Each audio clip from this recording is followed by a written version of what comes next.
Settle in. Let your breathing slow. Tonight, we travel backward, far beyond memory, beyond written comfort, into the quiet streets of ancient Rome. Imagine the city at night. Stone buildings still warm from the sun. Oil lamps flickering softly along narrow roads.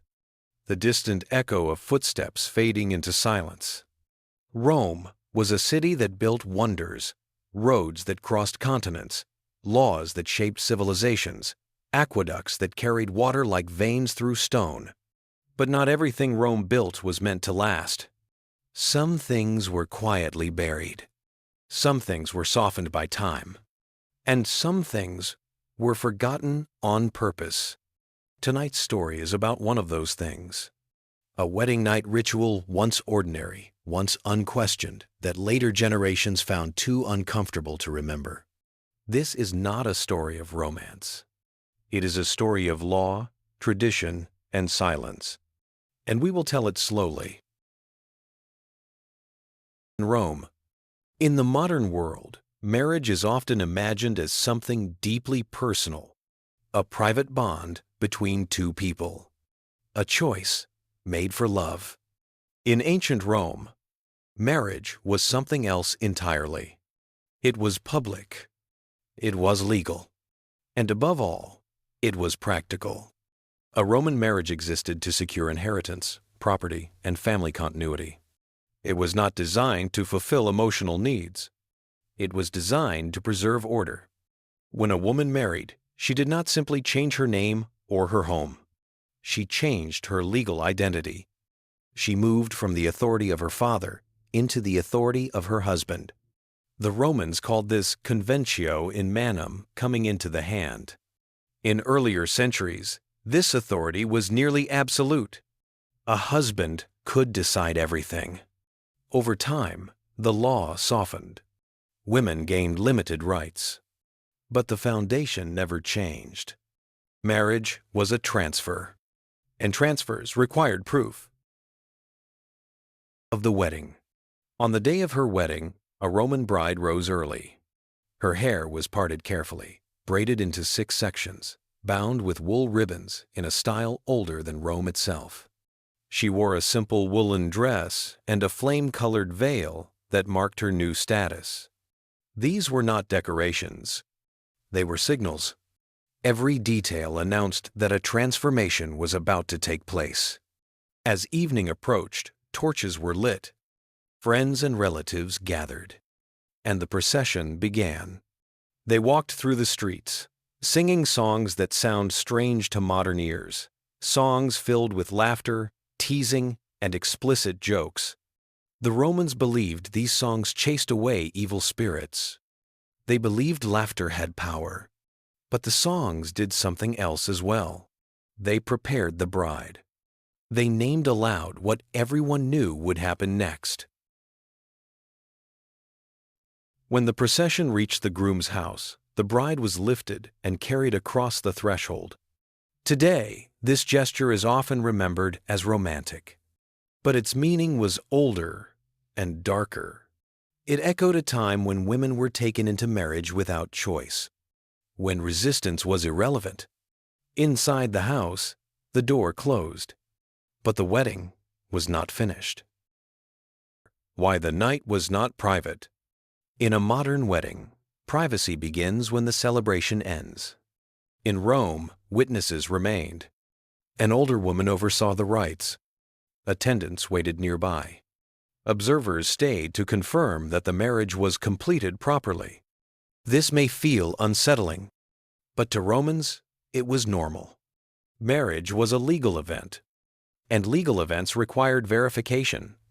The defining act of marriage, the moment that made it real, had to be confirmed.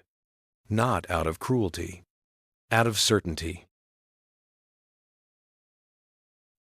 Among Rome's many gods was one rarely spoken of later.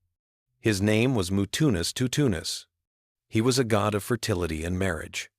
And he was represented openly, physically, without modesty.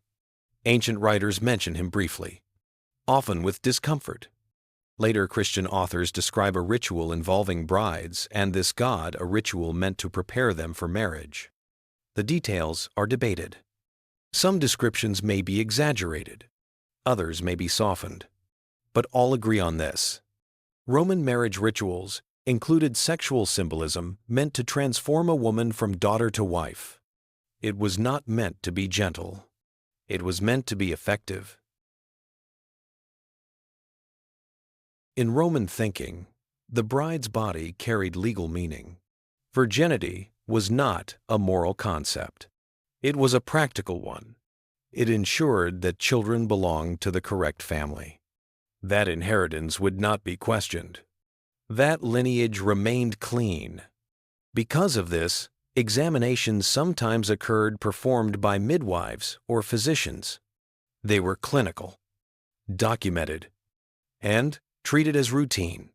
No ancient text asks how the bride felt, because her feelings were not part of the equation. Life afterward. Imagine a young woman, we might call her Flavia. She survives the night. She follows every instruction. She does not resist. In the years that follow, she becomes what Rome expects her to be. She manages a household. She bears children. She attends festivals. She is respected. She never speaks of her wedding night, not because it was meaningless, but because it was ordinary. Every woman she knows has lived through something similar. The long silence. Roman women rarely wrote about their lives, not because they had nothing to say, but because their voices were not preserved.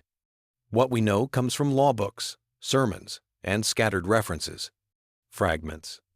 The rituals were so deeply woven into Roman life that no one thought to explain them. They were simply how things were done.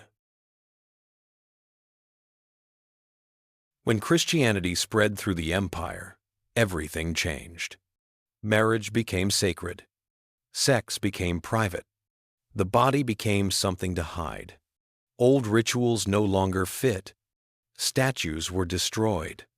Texts were ignored. Memories faded.